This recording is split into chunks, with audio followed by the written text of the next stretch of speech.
எதிர்க்கட்சித் தலைவர் எடப்பாடி பழனிசாமி டெல்லி சென்றது எதற்காக என்று முதலமைச்சர் மு.க.ஸ்டாலின் கேள்வி எழுப்பியுள்ளார். தமிழ்நாடு வெர்சஸ் டெல்லி என்று தாம் சொல்வதை நிரூபிப்பது போலவே டெல்லியில் இருந்துதான் எல்லாம் முடிவு செய்யப்படுகிறது என்றும் அவர் விமர்சித்துள்ளார். தமிழ்நாடு 2030 தொலைநோக்கு திட்டத்துடன் வெகு விரைவில் திமுக தேர்தல் அறிக்கை வெளியிடப்படும். திமுக தொண்டர்களுக்கு எழுதிய கடிதத்தில் முதலமைச்சர் மு.க.ஸ்டாலின் அறிவித்துள்ளார். என்டிஏ கூட்டணியில் அதிமுக 165 இடங்களில் நேரடியாக போட்டியிட உள்ளதாக தகவல் வெளியாகியுள்ளது. பாஜகவுக்கு 31 தொகுதிகள் ஒதுக்கீடு செய்யப்பட இருப்பதாகவும் கூறப்படுகிறது.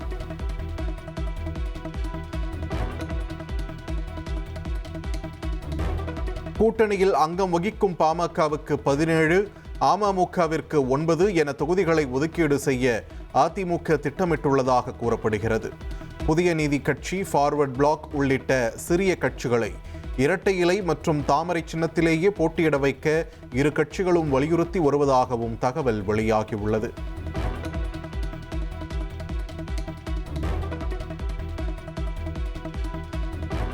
இபிஎஸ் டெல்லி சென்று திரும்பிய நிலையில் அமமுக பொதுச் செயலாளர் டிடிவி தினகரன் டெல்லி பயணம் மேற்கொண்டுள்ளார். வரும் தேர்தலில் தேசிய ஜனநாயக கூட்டணிக்கும் திமுகவுக்கும் இடையேதான் போட்டி என்றும் அவர் தெரிவித்தார்.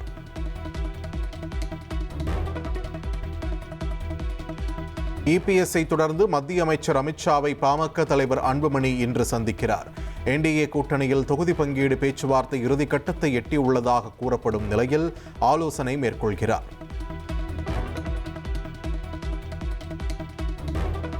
சட்டமன்ற தேர்தலில் போட்டியிட விருப்ப மனு அளித்தவர்களிடம் 4வது நாளாக முதலமைச்சரும் திமுக தலைவருமான மு.க.ஸ்டாலின் நேர்காணல் நடத்தி வருகிறார். சென்னை அண்ணா அறிவாலயத்தில் நடைபெறும் நேர்காணலில் வேலூர், திருப்பத்தூர், திருவண்ணாமலை, ராணிப்பேட்டையைச் சேர்ந்த நிர்வாகிகள் பங்கேற்றுள்ளனர். திமுகவின் சிட்டிங் அமைச்சர்கள், எம்எல்ஏக்கள் தொகுதியை காங்கிரஸ் கேட்பதாக தகவல் வெளியாகியுள்ளது. காங்கிரசுக்கு 28 தொகுதிகள் ஒதுக்கீடு செய்யப்பட்ட நிலையில் அடையாளம் காணும் பணியும் முடுக்கிவிடப்பட்டுள்ளதாக கூறப்படுகிறது.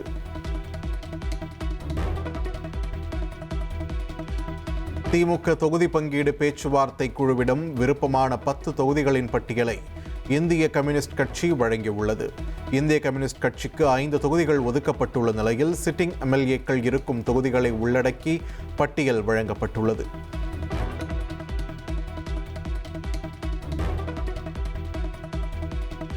திமுகவுடனான தொகுதி பங்கீடு குறித்து சென்னையில் இன்று மக்கள் நீதி மய்யம் கட்சியின் அவசர ஆலோசனைக் கூட்டம் நடைபெறுகிறது. மாவட்ட செயலாளர்கள், மண்டல அமைப்பாளர்கள், நிர்வாக குழு, செயற்குழு நிர்வாகிகளுடன் கமல்ஹாசன் ஆலோசனை நடத்துகிறார்.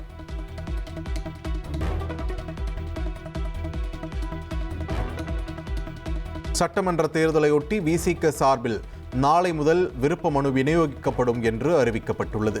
விருப்ப மனு கட்டணமாக 5000 ரூபாய் நிர்ணயிக்கப்பட்டுள்ளது.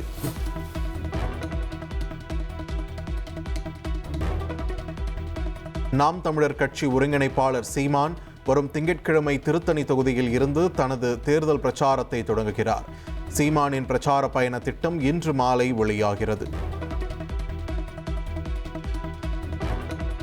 தாவேக தலைவர் விஜய் விரைவில் தேர்தல் பிரச்சாரத்தை தொடங்க உள்ளதாக தகவல் வெளியாகியுள்ளது. மாவட்ட செயலாளர்கள் தயாராக இருக்க தாவேக பொதுச் செயலாளர் ஆனந்த் வலியுறுத்தியுள்ளார்.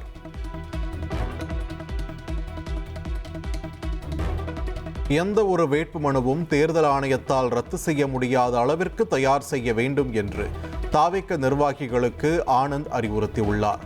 மனுவை தயார் செய்து 1 வாரத்திற்குள் வழங்க வேண்டும் என்றும் கேட்டுக்கொண்டுள்ளார். என்டிஏ கூட்டணியில் என்ஆர் காங்கிரஸ் தொடர்வதாக அக்கட்சியின் தலைவர் ரங்கசாமி அறிவித்துள்ளார். இருதரப்பு இடையே குழப்பம் நீடித்த நிலையில் விரைவில் தொகுதி பங்கீடு கையெழுத்தாகும் என்று எதிர்பார்க்கப்படுகிறது.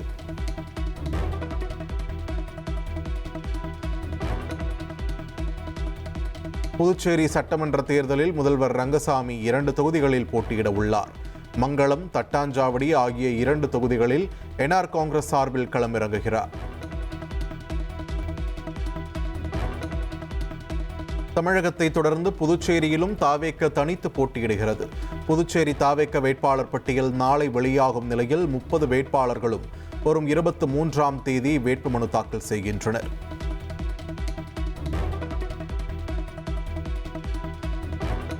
தவேகாவில் 2ஆம் கட்ட வேட்பாளர் பட்டியல் இன்று இறுதி செய்யப்படுகிறது. நேர்காணலில் விஜய் பங்கேற்கும் நிலையில் 20 முதல் 30 தொகுதிகளுக்கான வேட்பாளர்கள் இறுதி செய்யப்படும் என்று எதிர்பார்க்கப்படுகிறது.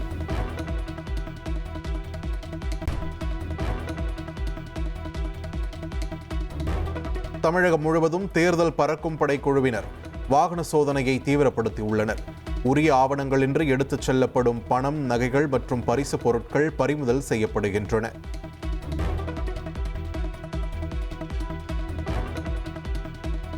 சத்துவாச்சாரியில் தேர்தல் விதிகளை மீறியதாக வேலூர் மேயர் சுஜாதாவின் கார் பறிமுதல் செய்யப்பட்டுள்ளது. அதிமுக கொடுத்த புகாரின் பேரில் மேயரின் கார் ஓட்டுநர் மீது 2 பிரிவுகளில் வழக்கு பதிவு செய்யப்பட்டுள்ளது.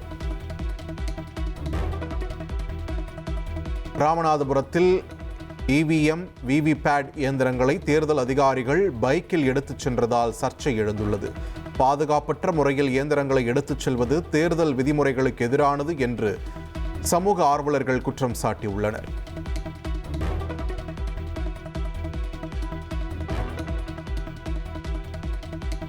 சென்னையில் ஆபரண தங்கத்தின் விலை சவரனுக்கு 400 ரூபாய் உயர்ந்துள்ளது.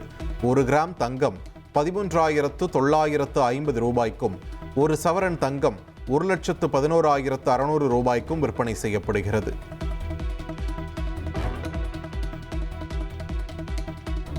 வெள்ளி விலை கிலோவுக்கு 5000 ரூபாய் குறைந்துள்ளது. 1 கிராம் வெள்ளி 260 ரூபாய்க்கும், 1 கிலோ கட்டி வெள்ளி 2,60,000 ரூபாய்க்கும் விற்பனை செய்யப்படுகிறது.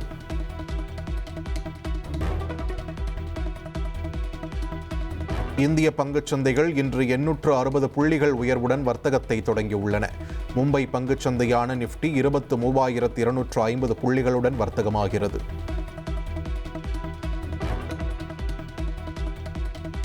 +2 மாணவி கொலை வழக்கில் கைது செய்யப்பட்ட தர்ம முனீஸ்வரன் வீடு சூறையாடப்பட்டுள்ளது. தூத்துக்குடி ராஜபாண்டி நகரில் உள்ள தர்ம முனீஸ்வரன் வீட்டை அப்பகுதி மக்கள் சூறையாடிய நிலையில் பாதுகாப்பு பலப்படுத்தப்பட்டுள்ளது.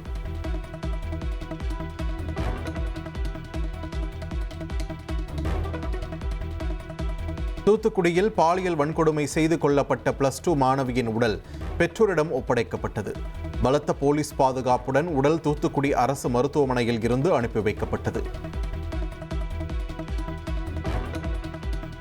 மானாமதுரையில் போலீசாரால் கைது செய்யப்பட்ட இளைஞர் ஆகாஷ் மர்மமான முறையில் உயிரிழந்த சம்பவம். ஆகாஷின் குடும்பத்தாரிடம் சிபிசிஐடி போலீசார் விசாரணையை தொடங்கியுள்ளனர். சேலம் உத்தமச்சோழபுரத்தில் சரக்கு வாகனம் மீது அரசு பேருந்து மோதிய கோர விபத்தில் உயிரிழந்தோர் எண்ணிக்கை 7ஆக உயர்ந்துள்ளது. டாடா ஏஸ் மற்றும் பைக்கில் சென்றவர்கள் என 7 பேரும் உயிரிழந்தனர்.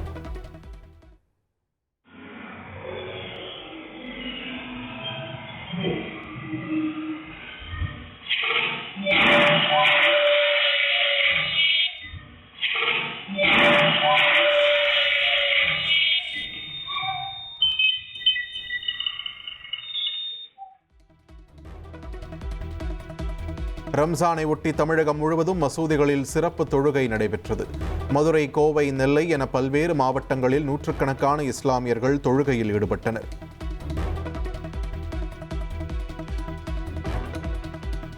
ரம்ஜான் நோன்பு மாதம் நிறைவடைந்ததை கொண்டாடும் வகையில் மெக்காவில் ஏராளமான இஸ்லாமியர்கள் சிறப்பு தொழுகையில் ஈடுபட்டனர். பிற வளைகுடா நாடுகளிலும் இந்த திருநாள் கோலாகலமாக கொண்டாடப்பட்டது.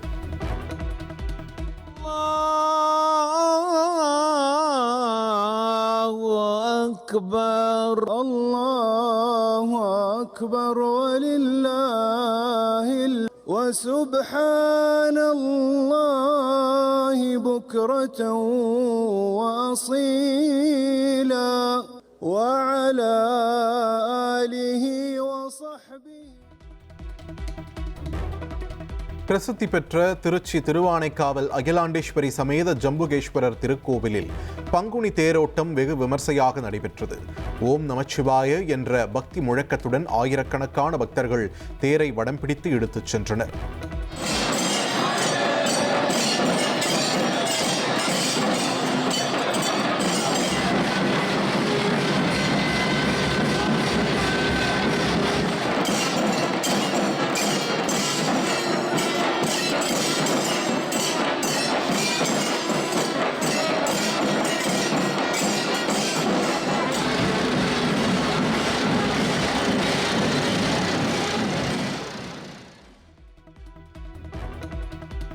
சிவகங்கை மாவட்டம் கீழடியில் 11ஆம் கட்ட அகழாய்வு பணிகள் தொடங்கியுள்ளன.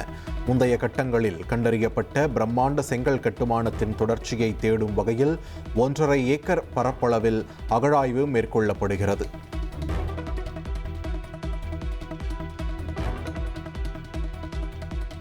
குஜராத் மாநிலம் சூரத் நகரில் நிலவும் கடுமையான சமையல் எரிவாயு சிலிண்டர் தட்டுப்பாடு காரணமாக ஜவுளி தொழிலாளர்கள் சொந்த ஊர்களுக்கு திரும்ப தொடங்கியுள்ளனர். தொழிலாளர்களின் திடீர் வெளியேற்றத்தால் சூரத்தின் புகழ்பெற்ற ஜவுளி தொழில் முடங்கும் அபாயம் ஏற்பட்டுள்ளது.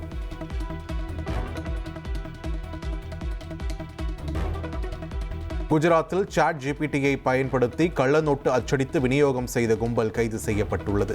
2 கோடி ரூபாய் மதிப்பிலான கள்ள நோட்டுகளை பறிமுதல் செய்து அகமதாபாத் குற்றப்பிரிவு காவல்துறையினர் விசாரணை மேற்கொண்டு வருகின்றனர். கடும் பனிப்பொழிவு காரணமாக ஜம்மு காஷ்மீரில் சாலைகள் மூடப்பட்டுள்ளன. பனியை அகற்றும் பணி முடுக்கிவிடப்பட்டுள்ள நிலையில் மக்களின் இயல்பு வாழ்க்கை பாதிக்கப்பட்டுள்ளது. निकल के अल्लाह करा या अल्लाह मदद कर दे या अल्लाह मदद कर दे या अल्लाह।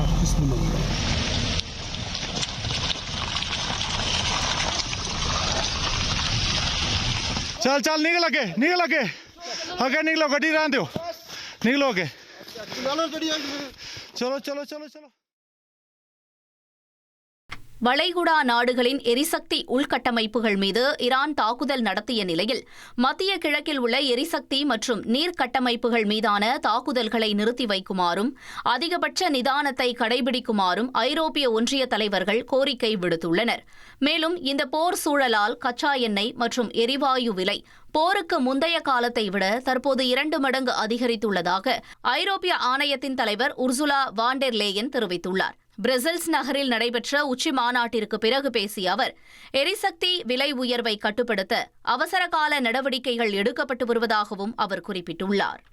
தென்காசி மாவட்டம் குற்றாலம் மெயினருவியில் சுற்றுலா மேம்பாட்டு பணிகள் தற்போது மிக தீவிரமாக நடைபெற்று வருகின்றன. இதன் ஒரு பகுதியாக சுமார் 100 ஆண்டுகள் பழமையானதாக கருதப்படும் இரும்பு பாதுகாப்பு வளைவு அகற்றும் பணி தொடங்கப்பட்டுள்ளது.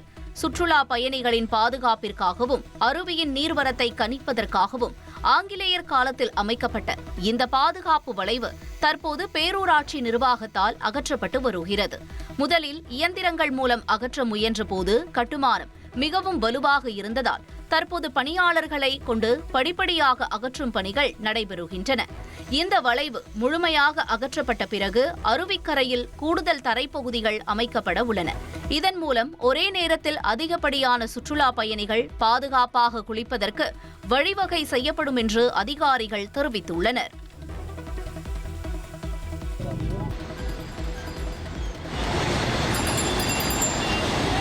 மதுரையில் அரை மணி நேரத்திற்கும் மேலாக திடீர் மழை பெய்ததால் வெயிலின் தாக்கம் குறைந்து பொதுமக்கள் மகிழ்ச்சி அடைந்தனர்.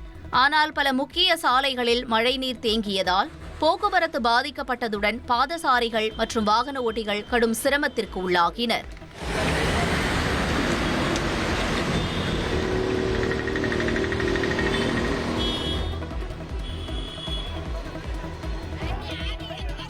ஈரோடு மாவட்டம் பவானி அருகே குடிநீர் பிரச்சினை காரணமாக காலி குடங்களுடன் பெண்கள் சாலை மறியலில் ஈடுபட்டனர்.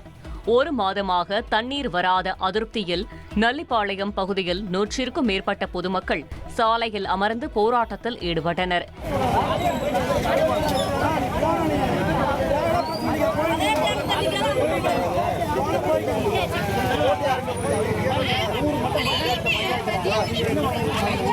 இதனால் போக்குவரத்து கடுமையாக பாதிக்கப்பட்டு பள்ளி கல்லூரி செல்லும் மாணவர்கள் கடும் அவதிக்கு உள்ளாகினர். பின்னர் போலீசார் பேச்சுவார்த்தை நடத்தி குடிநீர் வழங்க நடவடிக்கை எடுக்கப்படும் என உறுதியளித்ததால் போராட்டம் கைவிடப்பட்டது.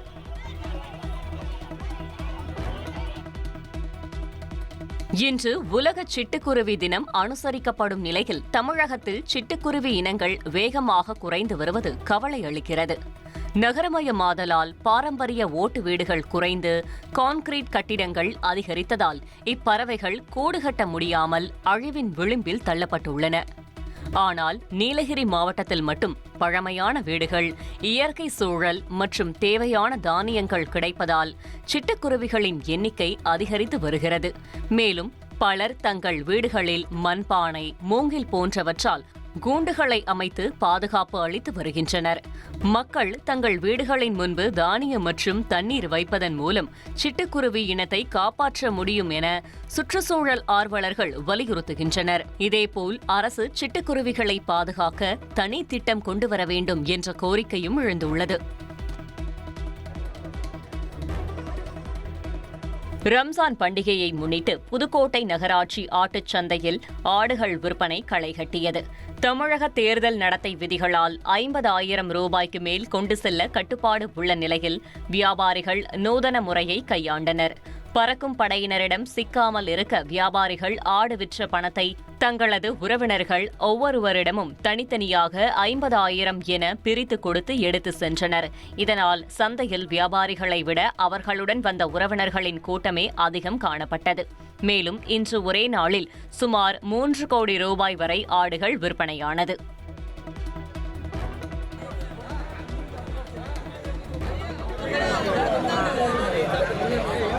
கிருஷ்ணகிரி மாவட்டம் கீழ்பூங்குருத்தியில் யானை தாக்கி படுகாயமடைந்தவர்களின் குடும்பங்களுக்கு உரிய நிவாரணம் வழங்கக் கோரி பொதுமக்கள் சாலை மறியலில் ஈடுபட்டனர்.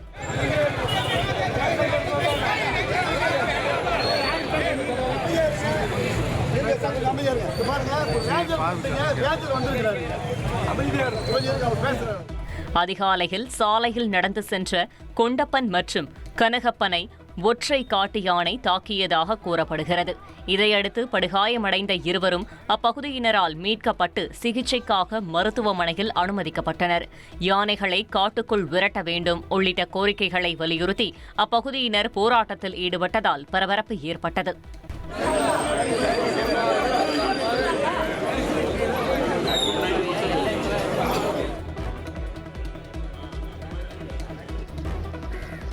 உலக சிட்டுக்குருவிகள் தினத்தையொட்டி தூத்துக்குடியில் சிட்டுக்குருவிகள் பாதுகாப்பு குறித்த விழிப்புணர்வு ஏற்படுத்தப்பட்டது.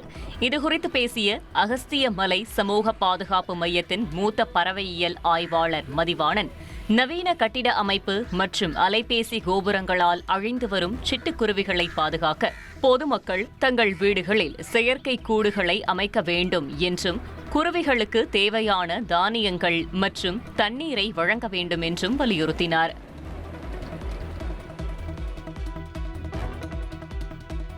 ஈரோடு மாவட்டம் சத்தியமங்கலம் அருகே உள்ள புகழ்பெற்ற பன்னாரி மாரியம்மன் கோவில் குண்டம் திருவிழா பூச்சாட்டுதல் நிகழ்ச்சியுடன் தொடங்கி மிக விமர்சையாக நடைபெற்று வருகிறது. விழாவின் முக்கிய நிகழ்வாக அலங்கரிக்கப்பட்ட சப்பரத்தில் பன்னாரியம்மன் சுற்றுவட்டார கிராமங்களுக்கு திருவீதி உலா வந்து கொண்டிருக்கிறார். இன்று தொட்டம்பாளையம் பகுதியில் அம்மன் வீதி உலா வந்தபோது நூற்றுக்கணக்கான பெண் மற்றும் ஆண் பக்தர்கள் வீதியில் படுத்திருந்தனர். அவர்களின் மீது அம்மன் சப்பரம் தாண்டி செல்லும் வினோத நேர்த்திக்கடன் நிறைவேற்றப்பட்டது.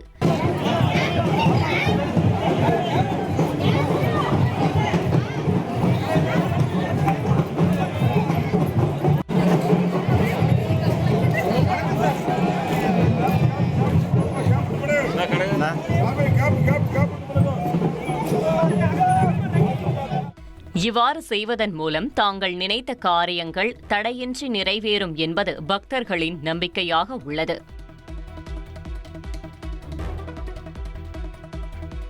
பஞ்சபூத தலங்களில் நீர்த்தலமாக விளங்கும் திருச்சி திருவானைக்காவல் அகிலாண்டேஸ்வரர் சமேத ஜம்புகேஸ்வரர் திருக்கோவிலில் உலக புகழ்பெற்ற பங்குனி தேரோட்டம் இன்று வெகு விமர்சையாக நடைபெற்றது. கடந்த பிப்ரவரி 26ஆம் தேதி கொடியேற்றத்துடன் தொடங்கிய இந்த பெருவிழாவின் முக்கிய நிகழ்வாக தேரோட்டம் நடைபெற்றது. அலங்கரிக்கப்பட்ட பிரம்மாண்டமான திருத்தேர்களில் சுவாமியும் அம்பாளும் ஒரு தேரிலும், அகிலாண்டேஸ்வரி தாயார் மற்றொரு தேரிலும் எழுந்தருளி பக்தர்களுக்கு காட்சியளித்தனர்.